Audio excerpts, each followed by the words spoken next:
Praise the Lord. Praise the Lord. சரி, இந்த அருமையான நாளுக்காக நன்றி சொல்லி ஒரு சின்ன ஜெபத்தோட ஆரம்பிக்கலாமா?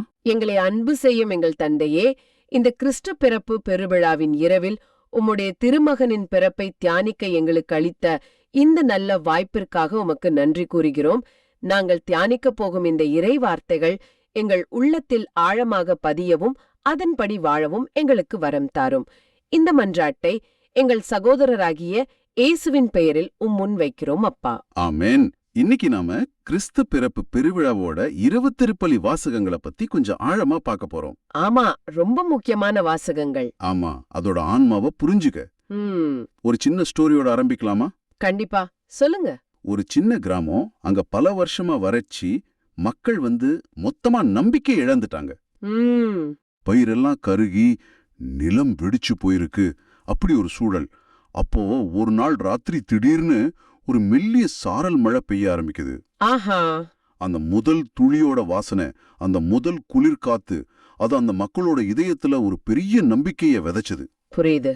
அதுபோலதான் பாவ இருள்ல வாழ்ந்த மக்களுக்கு இயேசுவோட பிறப்பு ஒரு புது நம்பிக்கையோட, ஒரு பேரொளியோட தொடக்கமா அமைஞ்சது. அந்த மழைத்துளி உருவகம் ரொம்ப ஆழமானது. நிஜமாவே இன்னைக்கு நாம பார்க்க போற வாசகங்கள் கூட பல நூற்றாண்டுகளா வறண்டு போன ஒரு நிலத்துல பெஞ்ச முதல் மழை மாதிரிதான். கரெக்ட்.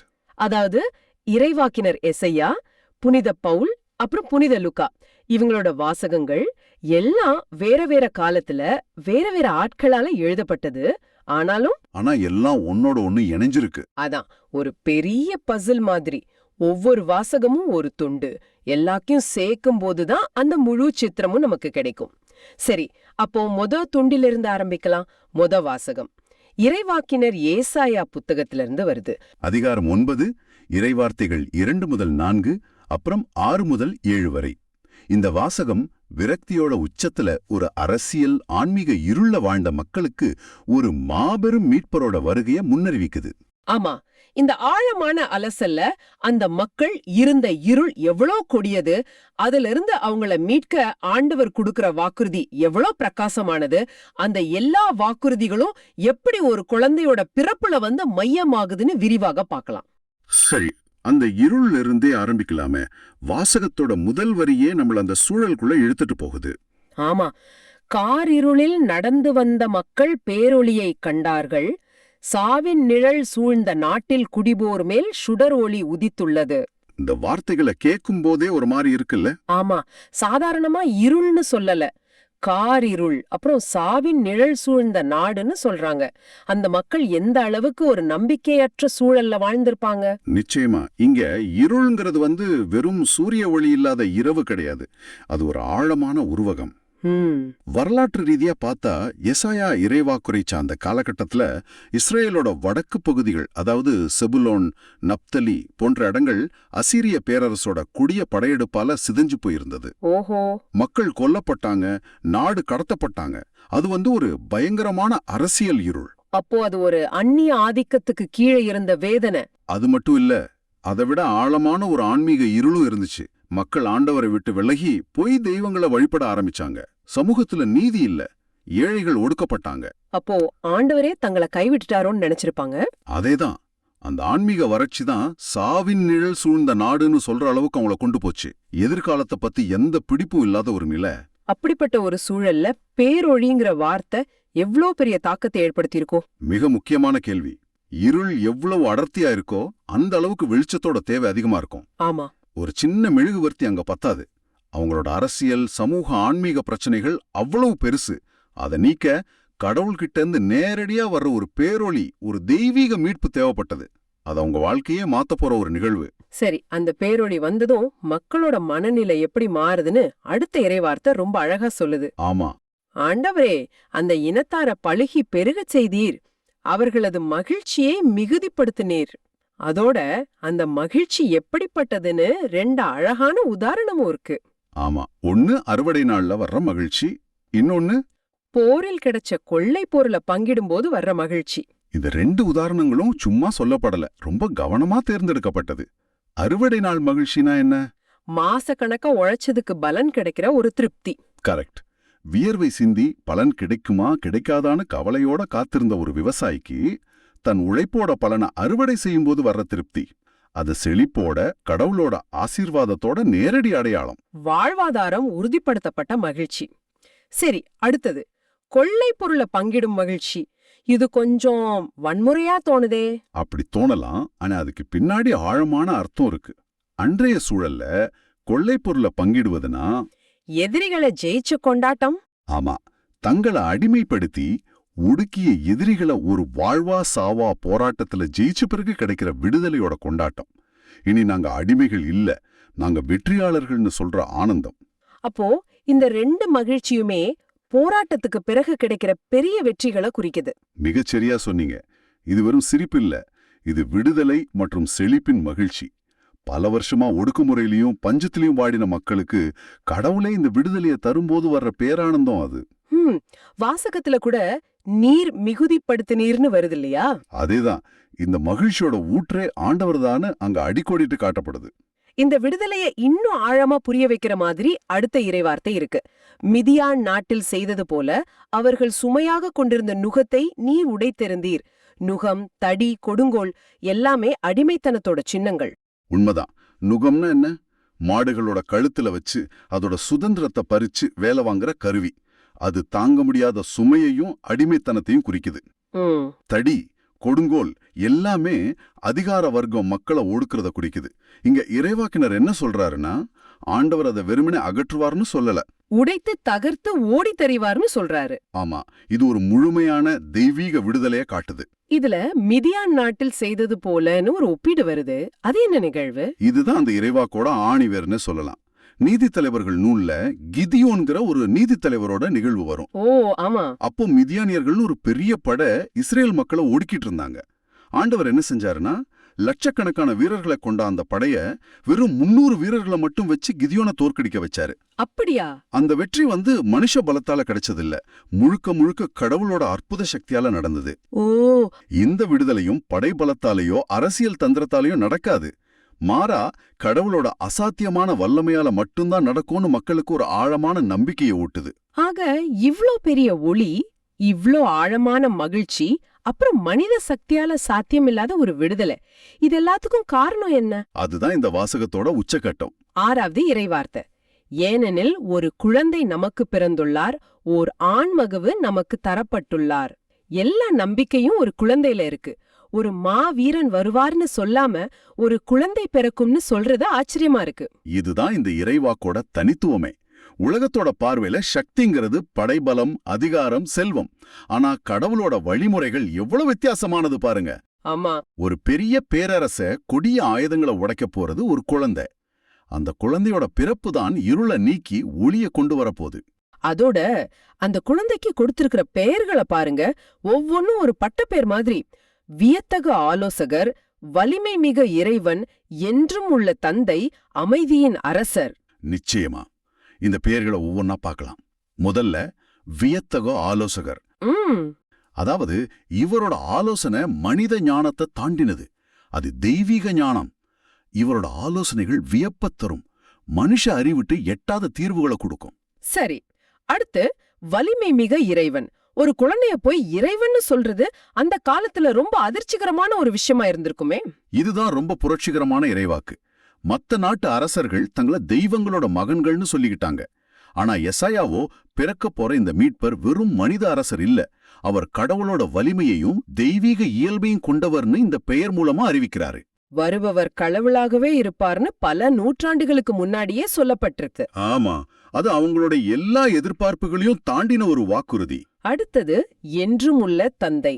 இது கேட்கும்போதே ரொம்ப ஆறுதலா இருக்கு. ஆமா, அரசர்கள் வருவாங்க போவாங்க, அவங்க ஆட்சி தற்காலிகமானது. ஆனா இந்த பேரோ இவர் ஒரு தற்காலிக ஆட்சியாளர் இல்லன்னு சொல்லுது. ஒரு தந்தை மாதிரி. அதேதான், ஒரு நல்ல தந்தை தன் பிள்ளைகளை எப்படி கைவிடாம என்றென்றும் பாதுகாப்பாரோ அப்படியே இவர் தன் மக்களை நித்தியத்திற்கும் காப்பவர். அவருடைய உறவு நிரந்தரமானது. கடைசியா அமைதியின் அரசர். உலகமே போரால நிறைஞ்சிருக்கிற நேரத்துல இந்த பேர் எவ்வளவு பெரிய நம்பிக்கையை கொடுத்திருக்கோம். இங்க அமைதிங்கிறது வெறும் போரில்லாத சூழல் மட்டும் இல்ல. எபிரேய மொழியில ஷாலோம்னு ஒரு வார்த்தை இருக்கு. ஆமா, கேள்விப்பட்டிருக்கேன். ஷாலோம்னா முழுமையான நலம், நிறைவு, நீதி, எல்லாவற்றுக்கும் மேல கடவுளோட நாம கொண்டிருக்கிற சரியான உறவுல கிடைக்கிற உண்மையான ஆழமான அமைதி. ஓ, அப்போ இது ஒரு முழுமையான அமைதி. ஆமாம். இந்த அரசர் கொண்டு வர்ற அமைதி மனுஷனுக்கும் கடவுளுக்கும், மனுஷனுக்கும் மனுஷனுக்கும், ஏன் மனுஷனுக்குள்ளே இருக்கிற உறவுகளையும் சரி செய்யும். இந்த 4 பேர்களுமே வரப்போற அந்த குழந்தையோட முழுமையான ஆளுமைய நமக்கு காட்டுது. அப்போ நிறைவு பகுதி இந்த ஆட்சியோட தன்மைய பத்தி பேசுது. ஆமா, 7வது இறைவார்த்தை. அவர் ஆட்சியின் உயர்வுக்கும் அமைதி நிலவும் அவர் அரசின் வளர்ச்சிக்கும் முடிவிராது. இது ஒரு நிலையான, நிரந்தரமான அரசுக்கான வாக்குறுதி. மத்த அரசுகளை மாதிரி இது அழிஞ்சு போகாது, என்றென்றும் வளரும், நிலைத்திருக்கும். அதோட அந்த அரசு நீதியோடும் நேர்மையோடும் நிலைநிறுத்தப்படுங்கிறது ரொம்ப ஆறுதலான செய்தி. அதிகாரம், பலம் இதையெல்லாம் விட நீதி, நேர்மைதான் இந்த அரசோட அஸ்திவாரங்கள். சரி, இவ்ளோ பெரிய காரியங்கள், இவ்ளோ மகத்தான வாக்குறுதிகள் எப்படி நடக்கும்? ஆமா, மனுஷ சக்திக்கு இது அப்பாற்பட்டது மாதிரி தெரியுதே. அதுக்குதான் கடைசில ஒரு அற்புதமான உறுதிமொழி இருக்கு. வாசகத்தோட கடைசி வரி, படைகளின் ஆண்டவரது பேரார்வம் இதை செய்து நிறைவேற்றும். இதுதான் இந்த முழு இறைவாக்கோட அசைக்க முடியாத அஸ்திவாரம். பேரார்வங்கிற வார்த்தையை கவனிங்க. அது வெறும் விருப்பம் இல்ல. தன் மக்களை இருள்ல இருந்து மீட்கணும், அவங்களுக்கு ஒளியை கொடுக்கணும்னு கடவுள் கொண்டிருக்கிற தனியாத தீவிரமான அன்பு அது. இந்த மீட்பு, இந்த ஒளி, இது எதுவுமே மனித முயற்சியோட விளைவில்ல. மாறாக கடவுளோட பேரார்வம் தான் இதை செய்து முடிக்க போகுது. ஆமா, மனுஷங்க தவறலாம், ஆனா கடவுளோட பேரார்வம் ஒருபோதும் தோற்காது. அதுவே இந்த வாக்குறுதி நிறைவேறுவதற்கான முழு உத்தரவாதம். ஆக இன்னைக்கு நாம பார்த்த இந்த வாசகம் காரிருள்ல இருந்த மக்களுக்கு பேரொளியோட வாக்குறுதியையும், அடிமைத்தனத்தில் இருந்தவங்களுக்கு முழுமையான விடுதலையோட செய்தியையும், குழப்பத்தில் இருந்தவங்களுக்கு அமைதியின் அரசரோட வருகையும் அறிவிக்குது. இந்த எல்லா நம்பிக்கையோட மையமா இருக்கிறது ஒரு குழந்தை. ஆமா, இந்த வாசகத்தை கேட்ட பிறகு நமக்குள்ள எழ வேண்டிய ஒரு முக்கியமான கேள்வி இதுதான். என்ன அது? நம்மளோட தனிப்பட்ட வாழ்க்கையில நாம சந்திக்கிற காரிருள் எது? அது ஒருவேளை நோயா இருக்கலாம், உறவு சிக்கல்களா இருக்கலாம், இல்லைன்னா எதிர்காலத்தை பத்தின நம்பிக்கையின்மையா இருக்கலாம். அந்த இருள்ல இந்த பேரொளியாகிய இயேசுவோட பிறப்ப, அவர் நமக்காக வந்திருக்கிறாருங்கிற உண்மையை நாம எப்படி அர்த்தமுள்ளதா கண்டுகொள்ள முடியும்? 2000 வருஷத்துக்கு முன்னாடி எசாயா சொன்ன இந்த வார்த்தைகள் இன்னைக்கும் நமக்கும் ஒரு புதிய நம்பிக்கையையும் விடுதலையையும் எப்படி தருதுன்னு சிந்திச்சு பார்க்கணும். ஆமா, அது அவசியம். இப்ப நம்ம நற்செய்தி வாசகத்துக்கு வருவோம். இது வெறும் ஒரு பக்தி நிகழ்வு மட்டும் இல்ல. இதுக்குள்ள வரலாறு, இலக்கியம், இறையியல்னு பல அடுக்குகள் இருக்கு. சரிதான். இந்த நிகழ்வுக்கு பின்னால இருந்த ரோம பேரரசோட அரசியல் என்ன? சில வரலாற்று சிக்கல்கள் வருதே, அது ஏன்? லூக்கா ஏன் இதை இப்படி விவரிக்கிறார்? இதையெல்லாம் பார்க்கலாம். கண்டிப்பா. இந்த வாசகம் அகஸ்டு சீசருங்கிற ரோம பேரரசரோட ஒரு கட்டளையோட தொடங்குது. உலகம் முழுவதும் மக்கள் தொகையை கணக்கெடுக்கணும் அப்படிங்கறதா அந்த கட்டளை. முதல் பார்வையில இது ஒரு சாதாரண அரசாங்க நடவடிக்கை மாதிரி தெரியுது. வரி வசூலிக்கிறதுக்கு, ராணுவ பலத்தை கணக்கிடுறதுக்கு இது தேவைதானே? ஆமா, ஆனா லூக்காயிடம் முன்னுரையிலேயே குறிப்பிடுறதுக்கு ஒரு ஆழமான காரணம் இருக்கு. அவர் மீட்போரோட பிறப்புங்கிற ஒரு ஆன்மீக நிகழ்வை உலக வரலாற்றோட ஒரு குறிப்பிட்ட புள்ளியில ஒரு நிஜமான அரசியல் சூழல்ல பொருத்துறார். அதாவது இது கற்பனையான நிகழ்வே இல்ல, இது நிஜமாவே நடந்ததுன்னு ஆணித்தரமா சொல்றார். சரிதான். லூக்கா சொல்றாரு, இது சீரியா நாட்டுல குரேனி ஆளுநரா இருந்தபோது நடந்த முதல் கணக்கெடுப்பு அப்படின்னு. ஆமா, அப்போ நாசரேத்துல இருந்த புனித யோசேப்பையும் அன்னை மரியாவையும் பெத்லஹேமுக்கு கொண்டு வர கடவுள் ஒரு பேரரசனோட ஆணையையே ஒரு கருவியா பயன்படுத்துறார். இதுதான் இங்க இருக்கிற வியப்பு. ஆமா, இந்த கட்டளையின்படி தாவீதோட குலத்தையும் வழிமரபையும் சேர்ந்த புனித யோசேப்பு பயணம் பண்றார். கூடவே அவருக்கு மன ஒப்பந்தமான நிறைமாத கர்ப்பிணியான அன்னை மரியாவும் போறாங்க. நீங்க யோசிச்சு பாருங்க, கலிலேயாவில் இருக்கிற நாசரேத்துல இருந்து யூதேயாவில் இருக்கிற பெத்லஹேம் வரைக்கும் கிட்டத்தட்ட 150 கிலோமீட்டர். இன்னைக்கு இருக்கிற மாதிரி வாகன வசதி எதுவும் இல்லாத காலம். கரடு முரடான மலைப்பாதைகள்ல ஒரு நிறைமாத பெண்ணோட பயணம் பண்றது நினைச்சு பார்க்கவே முடியல. அது வெறும் கட்டாய பயணம் மட்டும் இல்ல, அது ஒரு விசுவாசத்தின் பயணம். இறைவனோட சித்தத்துக்கு தங்களை முழுசா அர்ப்பணிச்ச ஒரு குடும்பத்தோட பயணம் அது. அவங்க பெத்லஹேம் அடைஞ்சதும் அன்னை மரியாவுக்கு பேறுகாலம் வருது. ஆனா கணக்கெடுப்புக்காக ஊரே கூட்டமா இருந்ததால அவர்களுக்கு சத்திரத்தில் இடம் கிடைக்கவில்லை. இந்த ஒரு வரி, இது சாதாரணமா இடம் இல்லைன்னு சொல்றதை விட ரொம்ப ஆழமான அர்த்தம் கொண்டது இல்லையா? கண்டிப்பா. உலகத்தை மீட்க வந்தவருக்கே அவர் உண்டாக்குன இந்த உலகத்துல நுழைய ஒரு இடம் மறுக்கப்படுது. யோவான் நற்செய்தியாளர் இது ரொம்ப தெளிவா சொல்வாரு. அவர் தமக்குரியவன்றிடம் வந்தார், அவருக்கு உரியவர்கள் அவரை ஏற்றுக்கொள்ளவில்லை. அப்போ அந்த இடம் இல்லங்கிற வார்த்தை இயேசுவோட வாழ்க்கை முழுக்க அவரை தொடர்ந்த ஒரு விஷயத்தோட ஆரம்பம். ஆமா, அவருடைய போதனைகளுக்கு பலரோட இதயங்கள்ல இடம் இல்ல. சிலுவைக்கு கூட நகரத்துக்கு வெளியே தான் இடம் கிடைச்சது. சொல்லப்போனா அந்த சத்திரத்துல இடம் இல்லாதது பின்னாடி வரப்போற நிராகரிப்புகளோட ஒரு முன்னோட்டம். இதோட உச்சக்கட்ட முரண்பாடு என்னன்னா, உலகத்தோட அரசர், மீட்பர் ஒரு மாட்டுத் தொழுவத்துல பிறக்கிறார். துணிகள்ல பொதியப்பட்டு ஒரு தீவன தொட்டில கிடத்தப்படுறாரு. அகஸ்து சீசரோட அதிகார கட்டளையோட ஆரம்பிச்ச ஒரு நிகழ்வு எளிமையோட அடிமட்டத்துல வந்து முடியுது. அந்த தீவன தொட்டிங்கிற உருவகம் ரொம்ப சக்தி வாய்ந்தது. விலங்குகள் சாப்பாடு சாப்பிடுற இடத்துல வாழ்வின் உணவு நானேன்னு பின்னாடி சொல்ல போற இயேசு கிடத்தப்படுறாரு. ஆமா, இது பிற்காலத்துல அவர் நற்கருணையில தன்னை உணவா கொடுப்பாருங்கிறதுக்கு ஒரு அழகான முன்னறிவிப்புன்னு எடுத்துக்கலாம். கடவுளோட வல்லமை நாம எதிர்பார்க்கிற மாதிரி அரண்மனையிலயோ ஆடம்பரத்திலயோ வெளிப்படல. அது தாழ்ச்சியிலையும் எளிமையிலையும் தான் வெளிப்படுது. சரி, இப்போ லூக்கா அந்த நிகழ்வோட களத்தை பெத்லஹேம் நகரத்தோட சந்தடியிலிருந்து அமைதியான வயல்வெளிக்கு மாத்துறார்.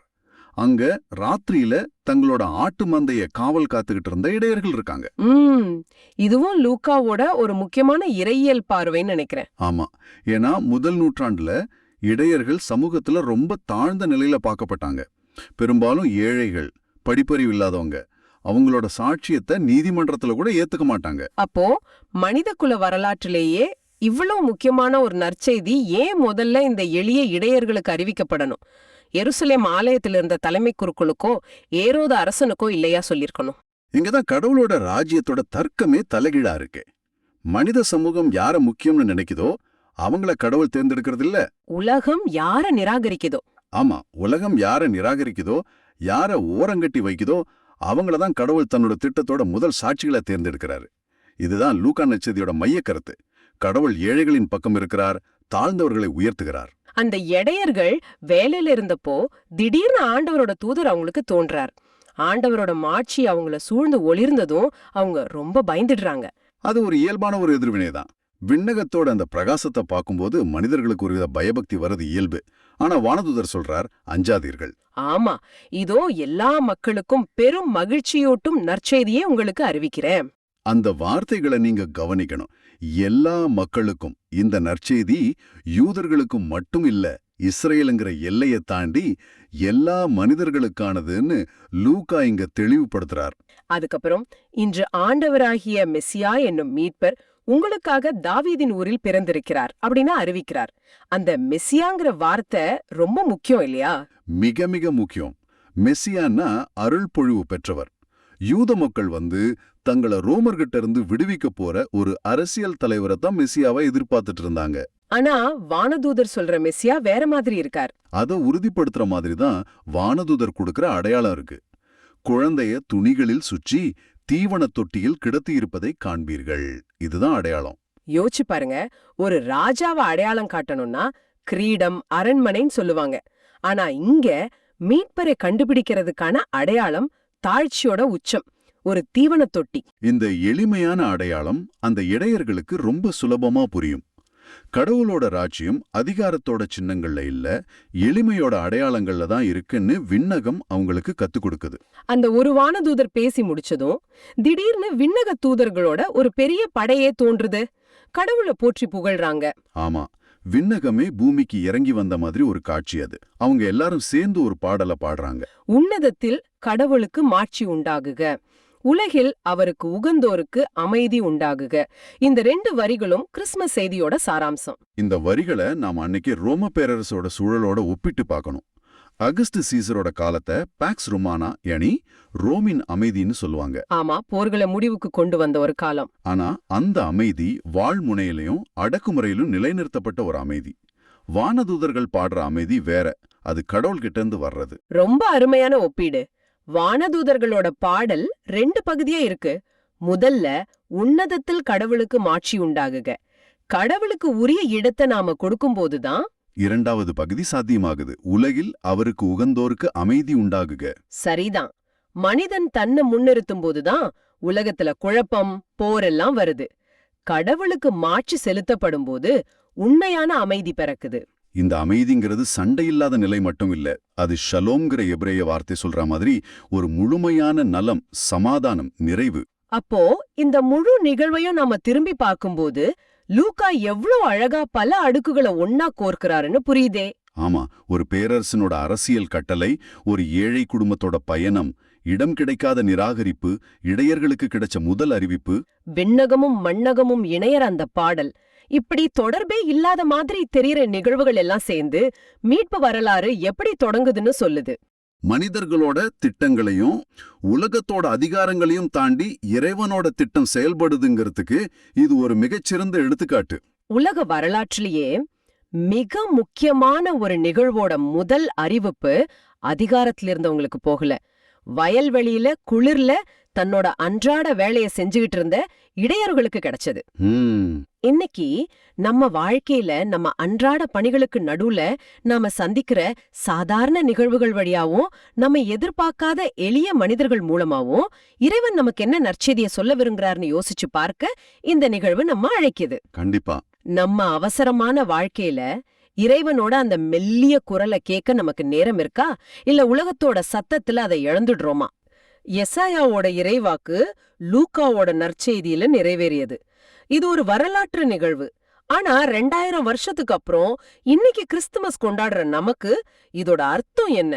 இதுக்கான பதில் தான் புனித பவுல் தீத்துவுக்கு எழுதின திருமுகத்துல இருந்து வர்ற 2ஆம் வாசகம் விளக்குதுன்னு நினைக்கிறேன். நிச்சயமா. பவுல் ஒரு வரலாற்று ஆசிரியர் இல்ல, அவர் ஒரு இறையியலாளர். அவர் என்ன நடந்துச்சுங்கிறத விட அதனால என்ன ஆச்சுங்கிறதுல தான் அதிக கவனம் செலுத்துறாரு.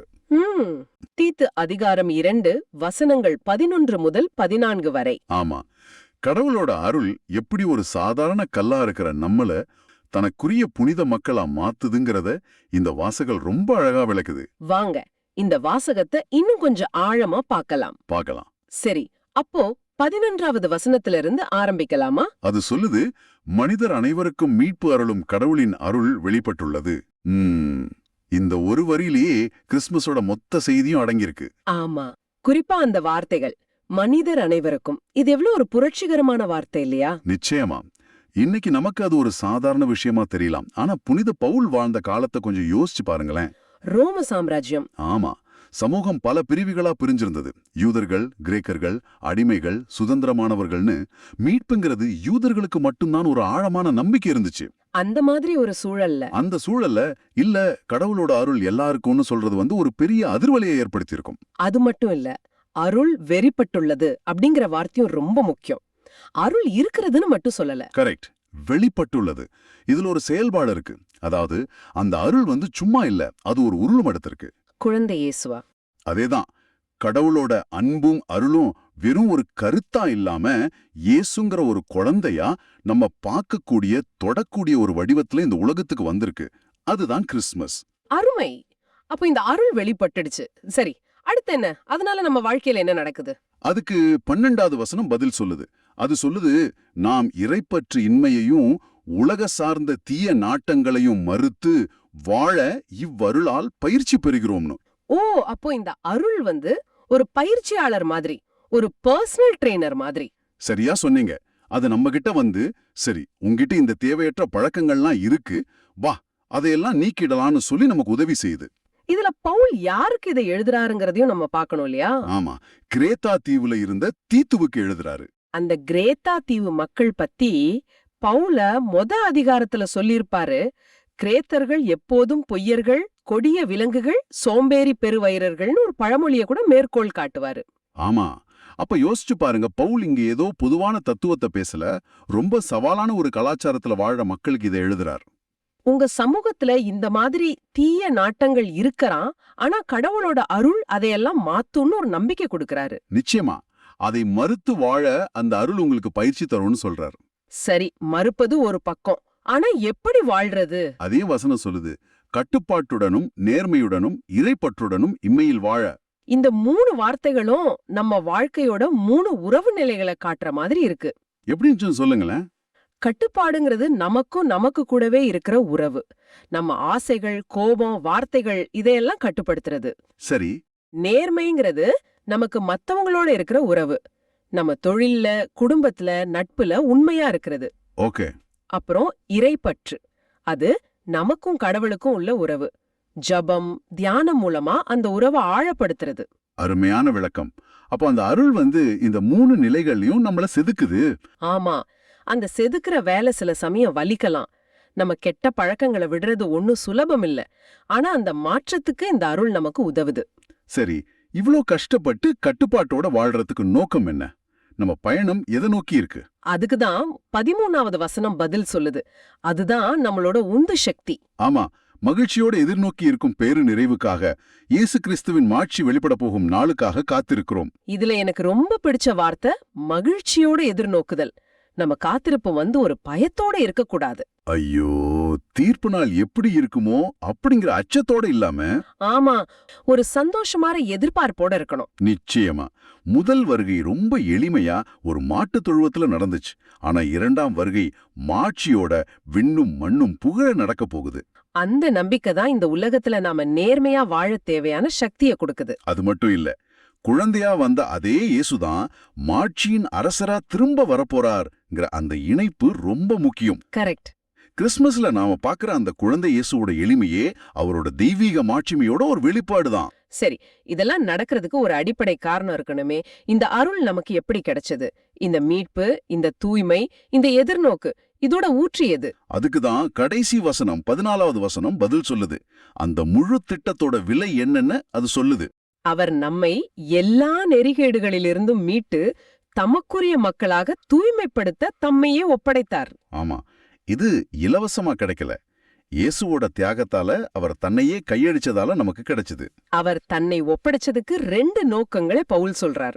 ம். ஒன்னு, எல்லா நெறிகேடுகளிலிருந்தும் நம்மை மீட்க, பாவங்கிற அடிமைத்தனத்திலிருந்து நம்மள விடுவிக்க. 2வது, தமக்குரிய மக்களாக தூய்மைப்படுத்த. நம்மள மீட்டதோட அவர் நிக்கல, நம்மள தூய்மைப்படுத்தி அவருக்கு சொந்தமான ஒரு சிறப்புமிக்க மக்களா மாத்துறார். சரி, அந்த தூய்மைப்படுத்துதலோட இறுதி இலக்கு என்ன? அதுதான் இந்த வாசகத்தோட உச்சகட்டம்னு நான் நினைக்கிறேன். எது? வசனத்தோட கடைசி பகுதி. நற்செயல்களில் ஆர்வமுள்ள ஒரு மக்களை உருவாக்குவது. ஆமா ஆமா, இது ரொம்ப ரொம்ப முக்கியம். கடவுளோட அருள் நம்மள சுயநலவாதிய மாத்துறதுக்கு இல்ல. நான் மீட்பு பெற்றுட்டேன், நான் விண்ணகம் போவேன், அதோட முடிஞ்சிராது. கடவுளோட அருள் நம்மள செதுக்கி ஒரு அழகான மக்களா மாத்திருக்குன்னா, நம்மளோட நற்செயல்கள் வழியா அந்த அருளோட அழக இந்த உலகத்துக்கு நாம காட்டணும். நம்ம செய்யற ஒவ்வொரு சின்ன அன்பு செயலும் நமக்குள்ள செயல்படுற கடவுளோட அருளுக்கு ஒரு சாட்சி. ஆக இந்த நாளைய வசனத்துக்குள்ள ஒரு முழுமையான கிறிஸ்தவ வாழ்வோட வரைபடமே இருக்கு. ஆமா, அருள் எல்லாருக்கும் வெளிப்பட்டிருக்கு. அந்த அருள் தீமையை மறுத்து நன்மையில வாழ பயிற்சி வைக்குது. இந்த பயணத்துல நாம இயேசுவோட 2ஆம் வருகைய மகிழ்ச்சியோட எதிர்நோக்கி இருக்கோம். இந்த முழு பயணமும் இயேசுவோட தியாகத்தால சாத்தியமாச்சு. அதோட நோக்கம் நாம நற்செயல்கள்ல ஆர்வமுள்ளவங்களா வாழ்றதுக்கு தான். கிறிஸ்மஸ் வந்து இந்த முழு பயணத்தையும் கொண்டாடுற ஒரு திருவிழா. சரி, இந்த வாசகத்தை நாம ஆழமா பார்த்தோம். இப்போ உங்களுக்காக ஒரு சின்ன சிந்தனை. இந்த கிறிஸ்மஸ் காலத்துல கடவுளோட அருள் உங்க வாழ்க்கையிலிருந்து நீக்கணும்னு நீங்க விரும்புற தேவையற்ற பழக்கம் அல்லது குணம் என்ன? அது உங்க கோவமா இருக்கலாம், சோம்பலா இருக்கலாம், இல்ல மத்தவங்கள பத்தி புறம் பேசுறதா இருக்கலாம். அதை கண்டுபிடிச்சு அதை நீக்குமாறு குழந்தை இயேசு கிட்ட மன்றாடுங்க. அதே போல நீங்க வளர்த்துக்க விரும்புற கட்டுப்பாடு, நேர்மை, இறைப்பற்று, இந்த மாதிரி எந்த நற்பண்புக்காக நீங்க ஜெபிக்க போறீங்க? ஒருவேளை உங்க ஜெப வாழ்க்கையில இன்னும் ஆழமா வளர நீங்க விரும்பலாம். இல்லனா மத்தவங்களோட இன்னும் நேர்மையா நடந்து கொள்ள விரும்பலாம். உங்களுக்கான அந்த ஒரு நற்பண்பை தேர்ந்தெடுத்து அதுக்காக சிறப்பா இந்த கிறிஸ்மஸ் காலத்துல ஜெபியுங்க. இந்த கிறிஸ்மஸ் உங்க வாழ்க்கையில ஒரு புதிய தொடக்கமா அமையட்டும். கிறிஸ்மஸோட உண்மையான கொண்டாட்டமே நற்செயல்கள்ல ஆர்வம் காட்டுறதுல தான் இருக்கு. அதுலதான் இருக்கு. இந்த மாபெரும் நிகழ்வை மனுஷங்க மட்டும் கொண்டாடல, ஒட்டுமொத்த பிரபஞ்சமே கொண்டாடுறதா பதிலுரை பாடல் சொல்லுது. ஆமா, இன்று நமக்காக மீட்பர் பிறந்துள்ளார், அவரே ஆண்டவராகிய மெஸ்ஸியா என்ற பல்லவி இந்த கொண்டாட்டத்தோட மையப்புள்ளியா இருக்கு. ஆமா, திருப்பாடல் 96 வந்து ஒரு பிரபஞ்ச அளவிலான கொண்டாட்டத்துக்கு அழைப்பு விடுகுது. இந்த திருப்பாடல் வந்து ஒரு அற்புதமான பயணத்துக்கு நம்மள கூட்டிட்டு போகுது. அது ஒரு தனிப்பட்ட அறிவிப்புல தொடங்குது, உனக்காக ஒரு மீட்பர்னு. அப்புறம் அந்த கேமராவை மெதுவா பின்னாடி இழுக்கிற மாதிரி அந்த அழைப்பு உலக மக்கள் எல்லாருக்கும் கொடுக்கப்படுது. அதுக்கப்புறம் இன்னும் பின்னாடி போய் இந்த ஒட்டுமொத்த பிரம்மாண்டுமே, வானம், பூமி, கடல், மரங்கள் எல்லாமே இந்த கொண்டாட்டத்துல இணையுது. வாவ்! கடைசியா இந்த பிரபஞ்சமே கொண்டாடுறதுக்கான உண்மையான காரணம் என்னன்னு அது விளக்குது. வாங்க அந்த பயணத்துல நம்ம ஒன்னா போலாம். இந்த பயணத்தோட தொடக்க புள்ளியே அதோட பல்லவிதான். இன்று நமக்காக மீட்பர் பிறந்துள்ளார், அவரை ஆண்டவராகிய மெஸ்ஸியா. இதுல முதல் வார்த்தையே என்ன நிறுத்தி யோசிக்க வைக்குது, இன்று. ஆமா. இது 2000 வருஷத்துக்கு முன்னாடி பெத்லஹேம்ல நடந்த ஒரு வரலாற்று நிகழ்வு. அது ஏன் திருப்பாடல் இன்று நடந்ததா சொல்லுது? மிக முக்கியமான கேள்வி. இதுதான் கிறிஸ்தவ நம்பிக்கையோட மையப்புள்ளி. கிறிஸ்துவின் பிறப்புங்கிறது ஒரு மியூசியத்துல வச்சிருக்கிற வரலாற்று பொருள் இல்ல. ஓ, முடிஞ்சு போன நிகழ்வு இல்ல. கரெக்ட். அது முடிஞ்சு போன நிகழ்வு இல்ல. ஒவ்வொரு கிறிஸ்துமஸ் அன்னைக்கும், ஏன் ஒவ்வொரு திருப்பலியிலையும் அந்த மீட்பு இன்று உங்களுக்காக உங்க வாழ்க்கையில நடக்குதுன்னு திருச்சபை ஞாபகப்படுத்துது. அப்போ அது கடந்த காலத்தோட நினைவு மட்டும் இல்ல, நிகழ்காலத்தோட நிஜம். நிச்சயமா. அந்த மீட்போட ஆற்றல் இப்பவும் இந்த நொடியிலையும் செயல்படுது. அதனாலதான் அந்த இன்றுங்கிற வார்த்தை அவ்வளோ சக்தி வாய்ந்தது. அப்போ நமக்காகங்கிற சொல்லுக்கும் இதே மாதிரி ஒரு ஆழமான அர்த்தம் இருக்குதா? ஏதோ உலக மக்கள் எல்லாருக்காகவும் பிறந்தாருன்னு பொதுவா சொல்றதுக்கும் நமக்காக உனக்காகன்னு சொல்றதுக்கும் பெரிய வித்தியாசம் இருக்கு இல்லையா? கண்டிப்பா. நமக்காகங்கிற சொல் அந்த பிரபஞ்ச நிகழ்வை உங்க தனிப்பட்ட அனுபவமா மாத்துது. இறைவன் மனிதனானது ஏதோ ஒரு மக்கள் கூட்டத்தை மீட்கிறதுக்கு மட்டும் இல்ல. ஒவ்வொரு தனிப்பட்ட ஆன்மாவையும் பேர் சொல்லி அழைக்க, தேற்ற, குணப்படுத்த, மீட்கதான். நீங்க அனுபவிக்கிற தனிப்பட்ட துயரங்கள், குற்ற உணர்வுகள், நம்பிக்கையின்மை, இதிலிருந்து உங்களை விடுவிக்கவே அவர் வந்தாருந்தான் அந்த வார்த்தை அழுத்தமா சொல்லுது. அதுக்கு வழிகாட்டுற மாதிரி தான் அடுத்த 2 பட்டங்கள் வருது, மீட்பர் மற்றும் மெஸ்ஸியா. ஆமா. நாம மீட்பருங்கிற வார்த்தைய அடிக்கடி பயன்படுத்துறோம். சில சமயம் அதோட உண்மையான தாக்கம் குறைஞ்சு போயிடுது. இன்னைக்கு கவலையினாலேயோ மன அழுத்தத்தினாலேயோ தனிமையினாலேயோ சிறைப்பட்ட மாதிரி உணர்ற ஒருத்தருக்கு இந்த குழந்தை எப்படி ஒரு மீட்பரா இருக்க முடியும்? அழகான கேள்வி. மீட்பர்னா விடுவிப்பவர். எதிலிருந்து? இறையியல் பார்வையில பாவத்திலிருந்தும் அதோட விளைவான மரணத்திலிருந்தும் நம்மள விடுவிக்கிறவர். ஆனா அன்றாட வாழ்க்கையில அது இன்னும் ஆழமானது. எப்படி சொல்றீங்க? விரக்திங்கிற சங்கிலி, மன்னிக்க முடியாத கோபங்கிற சிறை, எதிர்காலத்தை பத்தின பயங்கர இருள், இந்த மாதிரி எல்லாத்திலிருந்தும் நம்மள விடுவிக்க வந்தவர் தான் மீட்பர். அவர் நம்ம ஆன்மீக சங்கிலிகளை உடைக்க வந்தவர். ஒரு குழந்தை கையில ஆயுதம் இல்ல, ஆனா அதோட இருப்பு, அதோட அன்பு ஒரு புதிய நம்பிக்கையை கொண்டு வருது. அதுதான் உண்மையான விடுதலை. அதோட மெஸ்ஸியாங்கிற சொல்லும் சேர்ந்திருக்கு. அது வெறும் ஒரு பேர் மட்டும் இல்ல, ஒரு பெரிய வரலாறோட நிறைவுன்னு நினைக்கிறேன். முற்றிலும். மெஸ்ஸியானா அபிஷேகம் செய்யப்பட்டவர்னு அர்த்தம். பல நூற்றாண்டுகளா இஸ்ரேல் மக்கள் இறைவாக்கினர்கள் வழியா ஒரு வாக்குறுதிக்காக காத்துட்டு இருந்தாங்க. தங்களை விடுவிக்க ஒரு தலைவர் வருவாருன்னு. ஆமா. தங்களை அநீதியிலிருந்தும் அடிமைத்தனத்திலிருந்தும் விடுவித்து உண்மையான இறையாட்சியை நிறுவப் போற ஒரு தலைவர் வருவார்னு எதிர்பார்த்தாங்க. அந்த பல நூற்றாண்டு கால ஏக்கம், அந்த வாக்குறுதி, அந்த நம்பிக்கை இப்போ இந்த சின்ன குழந்தையில நிறைவேறிடுச்சுன்னு இந்த பல்லவி ஒரு வெற்றி முழக்கமா சொல்லுது. ஆக இந்த ஒரு வரி ஒரு முழு நற்செய்தி. உண்மைதான். சரி, இந்த பல்லவியோட ஆழத்திலிருந்து முதல் சரணத்துக்குள்ள போலாம். இங்கதான் ஒரு விசித்திரமான கட்டளை வருது. ஆண்டவருக்கு புதியதோர் பாடல் பாடுங்கள். ஏற்கனவே ஆண்டவரை புகழ நூத்துக்கணக்கான திருப்பாடல்கள் இருக்கு, தாவீது அரசரோட பாடல்கள் இருக்கு. ஏன் ஒரு புதிய பாடல்? ஏன்னா இது ஒரு புதிய, இதுக்கு முன்னாடி நடக்காத ஒரு நிகழ்வு. படைச்சவரே படைப்பா மாறுறது, எல்லையற்றவர் ஒரு குறிப்பிட்ட காலத்துல ஒரு குறிப்பிட்ட இடத்துல ஒரு மனுஷ குழந்தையா பிறக்கிறதுங்கிறது இதுக்கு முன்னாடி நடக்காதது. ஓ, அப்போ இது ஒரு புதிய உடன்படிக்கையோட தொடக்கம். கரெக்ட். சட்டங்களையும் பலிகளையும் மையப்படுத்தின பழைய உறவு மாறி அன்பு மற்றும் உறவை மையப்படுத்தின ஒரு புதிய கட்டளை பிறக்குது. இந்த மகிழ்ச்சி புதுது, இந்த மீட்பு புதுது, இந்த உடன்படிக்கை புதுது. அதனால அத பாடுற பாடலும் புதுசா இருக்கணும். உள்ளத்தோட ஆழத்திலிருந்து வர்ற ஒரு புத்தம் புதிய அனுபவத்தோட வெளிப்பாடு. ஆமா. இந்த விளக்கம் அந்த வரிக்கு ஒரு புதிய பரிமாணத்தை கொடுக்குது. இது வெறும் இசை சம்பந்தப்பட்டது இல்ல, இது ஒரு புதிய யுகத்தோட தொடக்கத்தை குறிக்குது. நிச்சயமா. சரி, இந்த அழைப்பு யாருக்கு கொடுக்கப்படுது? உலகெங்கும் வாழ்வோரே ஆண்டவரை போற்றி பாடுங்கள்னு சொல்லுது. இது ஒரு குறிப்பிட்ட மக்களுக்கான அழைப்பு இல்லையா?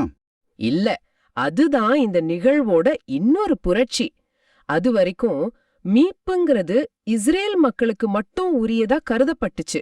ஆனா கிறிஸ்துவின் பிறப்பு அந்த தடைய உடைக்குது. அப்போ இந்த மகிழ்ச்சி ஒரு குறிப்பிட்ட நாட்டுக்கோ கலாச்சாரத்துக்கோ சொந்தமானது இல்ல. இல்லவே இல்ல. அதனாலதான் பிற இனத்தார்க்கு அவர்தம் மாட்சியை எடுத்துரையுங்கள், அனைத்து மக்களினங்களிடையே அவர்தம் வியத்தக செயல்களை அறிவியுங்கள்னு அடுத்த வரிகள் தெளிவா சொல்லுது. ஆக இந்த மகிழ்ச்சி நமக்குள்ள மட்டும் வச்சுக்க வேண்டிய ஒரு ரகசியம் இல்ல, அது அறிவிக்கப்பட வேண்டிய ஒரு நற்செய்தி. ஆமா, அது ரொம்ப முக்கியம். அதோட அவர் தரும் மீட்பை நாள்தோறும் அறிவியுங்கள்ங்கிற வரிய கவனிங்க. நாள்தோறும். ஆமா, இந்த அறிவிப்பு டிசம்பர் 25 அன்னைக்கு மட்டும் செய்ய வேண்டிய ஒண்ணில்ல, அது நாள்தோறும் செய்யப்பட வேண்டிய ஒரு பணி. நம்ம வார்த்தைகளால மட்டும் இல்ல, நம்ம வாழ்வால அந்த மீட்போட செய்திய நம்ம ஒவ்வொரு நாளும் அறிவிக்க அழைக்கப்பட்டிருக்கிறோம். அதாவது இந்த முதல் சரணம் கிறிஸ்துமஸோட தனிப்பட்ட அனுபவத்தை ஒரு உலகளாவிய இயக்கமா மாத்துது. மிக சரியா சொன்னீங்க. மனிதர்களுக்கு இந்த அழைப்பு விடுக்கப்பட்டாச்சு. ஆனா திருப்பாடல் ஆசிரியர் இதோடு நிறுத்தல. அடுத்த சரணத்துல இந்த கொண்டாட்டத்தோட விருந்தினர்கள் பட்டியல் இன்னும் பெருசாகுது, ரொம்பவே பெருசாகுது. ஆமா, விண்ணுலகம் மகிழ்வதாக, மண்ணுலகம் களிகூறுவதாக, கடலும் அதில் நிறைந்துள்ளனவும் முழங்கட்டும். இது வெறும் கவிதை அலங்காரமா இல்ல, இதுக்குள்ள ஆழமான இறையியல் உண்மை இருக்கா? இது வெறும் கவிதை இல்ல, இதுதான் படைப்போட இறையியல். தொடக்க நூல்ல பாவம் உலகத்துல நுழைஞ்சப்போ என்ன நடந்துச்சு, மனுஷனுக்கும் இறைவனுக்கும் இருந்த உறவு முறிஞ்சுது. சரி. அதோட மனுஷனுக்கும் மத்த படைப்புகளுக்கும் இடையே இருந்த நல்லிணக்கமும் சீர்குலைஞ்சுது. படைப்பு பராமரிக்கிற பொறுப்பு அத ஆதிக்கம் செலுத்துற அதிகாரமா மாறிடுச்சு. அதனாலதான் புனித பவுல் ரோமியருக்கு எழுதின கடிதத்துல படைப்பனைத்தும் இந்நாள் வரை ஒருங்கே பேறுகால வேதனையுற்று தவிக்கின்றதுன்னு குறிப்பிட்டார். அந்த சீர்குலைந்த உறவைத்தான் நாம இன்னைக்கு சுற்றுச்சூழல் நெருக்கடிகளா, காலநிலை மாற்றமா பாக்குறோம். மனுஷனோட பாவத்தோட விளைவை படைப்பு சுமந்துட்டு இருக்கு. மிகச்சரியா. கிறிஸ்துவின் வருகை மனுஷனுக்கும் இறைவனுக்கும் இடையேயான உறவை மட்டும் இல்ல, அந்த சீர்குலைந்த படைப்போடான உறவையும் சரி செய்யற ஒரு மாபெரும் செயலோட தொடக்கம். ஓ, அதனாலதான் படைப்புகள் எல்லாமே தங்களோட படைப்பின் நோக்கத்தை உணர்ந்து தங்களோட அரசரின், தங்களை படைச்சவரோட வருகைக்காக களி கூறுது. கடலோட முழக்கம், மரங்களோட ஆரவாரம், இதெல்லாம் மீட்போட அடையாளம். படைப்பு தன்னோட படைப்பாளரை அடையாளம் கண்டுகிட்டு ஆனந்தம் கூத்தாடுது. ஆமா, நான் ஒரு தடவை ஒரு பெரிய மலைப்பகுதியில தியானத்துல இருந்தப்போ இந்த வரிகளை வாசிச்சேன். அப்போ அந்த காட்டோட அமைதியில மரங்களோட இலைகள் காத்துல அசைற சத்தம் அது வரைக்கும் கேட்டிராத ஒரு புதிய சங்கீதம் மாதிரி ஒலிச்சது. அன்னைக்குதான் காட்டிலுள்ள மரங்கள் அனைத்தும் அவர் திருமுன் களிப்புடன் பாடும்ங்கிற வரியோட உண்மையான அர்த்தத்தை நான் உணர்ந்தேன். நம்ம ஒரு கான்கிரீட் காட்டுல வாழும்போது படைப்போட இந்த பாடலை கேட்க தவறிடுறோம்.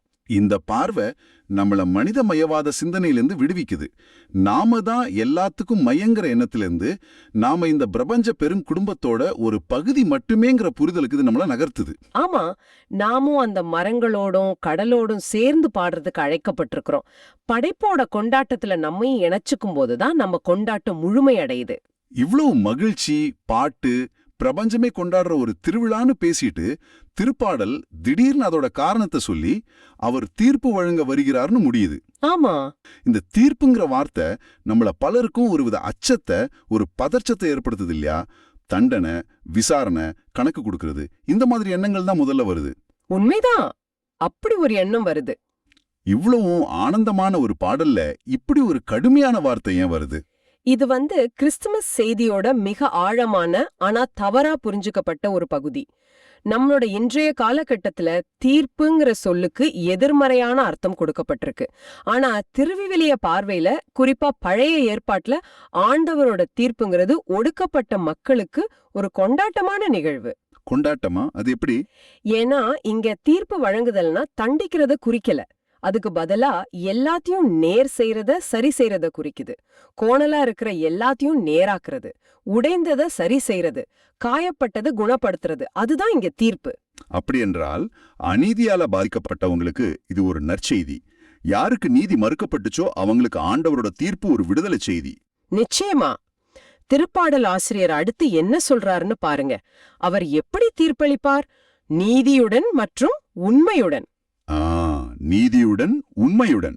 ஆமா, உலகத்துல நிலவர அநீதிகளுக்கும் பொய்மைகளுக்கும் வஞ்சகத்துக்கும் ஒடுக்குமுறைக்கும் ஒரு முற்றுப்புள்ளி வைக்க அவர் வராரு. அதனால ஒடுக்கப்பட்டவங்களுக்கும் உண்மையை தேடுறவங்களுக்கும் நீதிக்கு ஏங்கி தவிக்கிறவங்களுக்கும் ஒரு நீதிபதியோட வருகைங்கிறது பயத்தை இல்ல, பெரும் மகிழ்ச்சியையும் விடுதலையையும் தான் தரும். அதுதான், ஒரு நல்ல நேர்மையான ஆட்சியாளர் வந்தா மக்கள் கொண்டாடுவாங்க இல்லையா, அது மாதிரிதான் இதுவும். இப்ப புரியுது. அந்த பிரபஞ்சமே கொண்டாடுறதுக்கான உண்மையான காரணம் இதுதான். வெறும் அரசர் வராருங்கிறதுக்காக மட்டும் இல்ல, அவர் நீதியையும் உண்மையையும் கொண்டு வராருங்கிறதுக்காக தான் அவை கலிகூறுது. அதுதான் அந்த கொண்டாட்டத்தோட ஆணிவேர். வானமும் பூமியும் கடலும் ஏன் கலிகூறுது? ஏன்னா அவங்களோட அரசர் வராரு. அவர் இந்த உலக நீதியுடன் நிர்வகிப்பார். ஆமா, மக்களை உண்மையுடன் நடத்துவார். அந்த முழுமையான நீதி மற்றும் உண்மையின் ஆட்சிதான் அந்த பிரபஞ்ச கொண்டாட்டத்துக்கான உண்மையான ஆழமான காரணம். கிறிஸ்துவின் பிறப்பு அந்த நீதியின் ஆட்சியோட தொடக்க புள்ளி. இந்த திருப்பாடல் கிறிஸ்துமஸோட கொண்டாட்டத்துக்கு ஒரு ஆழமான அர்த்தத்தை கொடுக்குது. இது வெறும் பரிசு பொருட்கள், அலங்காரங்கள், விருந்துங்கிறத தாண்டி ஒரு புதிய பாடல், ஒரு உலகளாவிய அறிவிப்பு, ஒரு பிரபஞ்ச கொண்டாட்டம் மற்றும் எல்லாவற்றையும் நேர் செய்யும் நீதியின் வருகை. ஆமா, என பல பரிமாணங்களை நமக்கு காட்டுது. நாம கொண்டாடுற இந்த சின்ன குழந்தை ஒரு நாள் இந்த முழு உலகையும் நீதியுடன் ஆட்சி செய்ய போகிறவருங்கிற மாபெரும் நம்பிக்கையை இது தருது. சரியா சொன்னீங்க. இது நம்மளோட கொண்டாட்டத்தை அர்த்தமுள்ளதாக்குது. நாம ஏன் மகிழ்கிறோங்கிறதுக்கான ஆழமான காரணத்தை இது நமக்கு தெளிவா சொல்லுது. அது வெறும் ஒரு நாள் மகிழ்ச்சி இல்ல, அது ஒரு யுகத்தோட தொடக்கத்துக்கான மகிழ்ச்சி. இந்த திருப்பாடல் படைப்புகள் எல்லாமே மீட்பரோட வருகைக்காக பாடுறதா சொல்லுது. இந்த கிறிஸ்மஸ் காலத்துல உங்களை சுற்றியுள்ள இயற்கையை நீங்கள் கவனிக்கும்போது அந்த மரங்களோட சலசலப்புலையும் அலையோட ஓசையிலையும் ராத்திரியில ஒளிரும் நட்சத்திரங்களோட அமைதியிலையும் இறைவனை போற்றும் அந்த புதிய பாடலை கேட்க முடியுமா? இந்த அவசரமான உலகத்துல ஒரு நிமிஷம் நின்னு அந்த அண்டத்தோட கொண்டாட்டத்துல உங்களையும் ஒரு பகுதியா இணைச்சுக்க முடியுமான்னு சிந்திச்சு பாருங்க. அந்த பாடலை உங்க காதுகளால மட்டும் இல்ல, உங்க இதயத்தால கேட்க முயற்சி பண்ணுங்க. ஒருவேளை அந்த பாடல் தான் உங்க வாழ்க்கையோட புதிய தொடக்கமா இருக்கலாம். அப்படியான நாம பார்த்த 4 வாசகங்களும், அதாவது எசையாவோட வாக்குறுதி, லூக்காவோட நிறைவேற்றம், பவுலோட வாழ்வியல் அர்த்தம், அப்புறம் திருப்பாடலோட பிரபஞ்ச கொண்டாட்டம். ஆமா, இது எல்லாமே சேர்ந்து இருள்ல இருந்து ஒளிக்கும், விரக்தியில இருந்து நம்பிக்கைக்கும், பாவத்துல இருந்து மீட்புக்கும் நம்மள அழைச்சிட்டு போற ஒரு முழுமையான பயணத்தை நமக்கு காட்டுது. மிகச்சரியா சொன்னீங்க. இதுவும் வெறுமனே ஒரு குழந்தையோட பிறந்தநாள் கொண்டாட்டம் இல்ல. இது கடவுள் மனித வரலாற்றில் நுழைஞ்சு எல்லாத்தையும் புதிதாக்குற ஒரு நிகழ்வோட கொண்டாட்டம். வானதூதரோட செய்தி அவருக்கு உகந்தோருக்கு அமைதி என்பதாக இருந்துச்சு. இன்னைக்கு நீங்க இந்த விழாவை கொண்டாடும் போது இத பத்தி கொஞ்சம் சிந்திச்சு பாருங்க.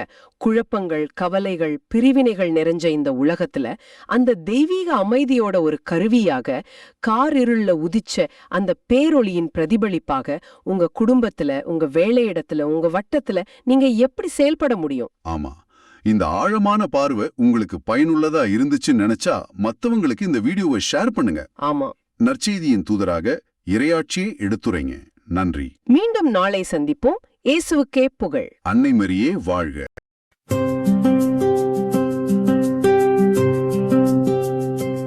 இன்று நமக்காக மீட்பர் பிறந்துள்ளார், அவரே ஆண்டவராகிய மெஸ்ஸியா.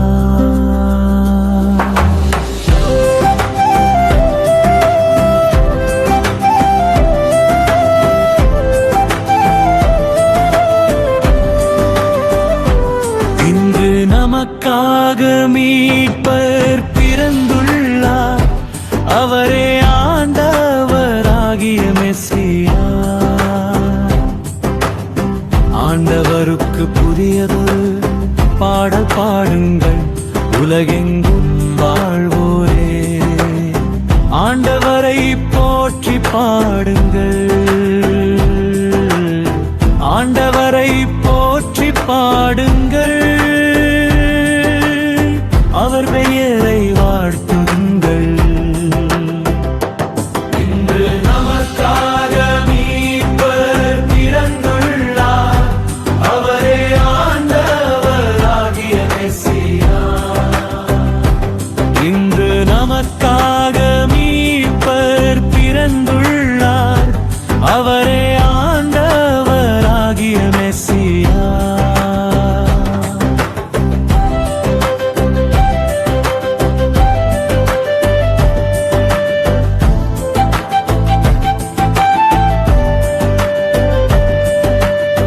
அவர் தரும் மீட்பை நாள் தோறும் அறிவியுங்கள், பிற இனத்தார்க்கு அவரது மாட்சியை எடுத்துரையுங்கள். அனைத்து மக்களினங்களுக்கும் அவர்தம் வியத்தகு செயல்களை அறிவியுங்கள். இன்று நமக்காக மீட்பர் பிறந்துள்ளார், அவரே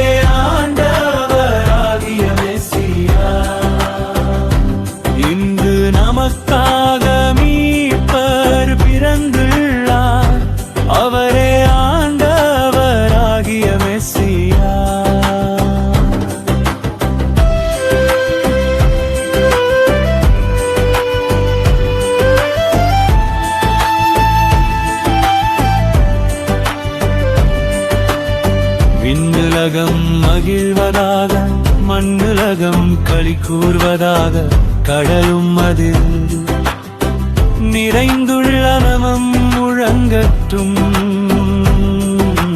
வயல்வெளியும் அதில் உள்ள அனைத்தும் களி கூறட்டும் அப்பொழுது காட்டில் உள்ள அனைத்து மரங்களும் அவர் திருமுன் களிப்புடன் பாடும் இன்று நமக்காக மீட்பர் பிறந்துள்ளார் அவரே ஆண்டவராகிய மெசியா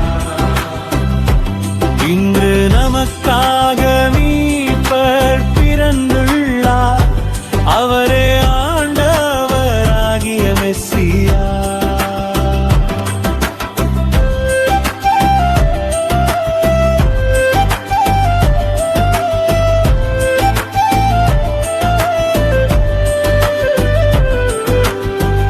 ஏனெனில் அவர் வருகின்றார் மண்ணுலகிற்கு நீதி தீர்ப்பு வழங்க வருகின்றார் நிலவுலகை நீரிலுடனும் மக்களின் மலை உண்மையுடனும் அவர் தீர்ப்பிடுவார் இன்று நமக்காக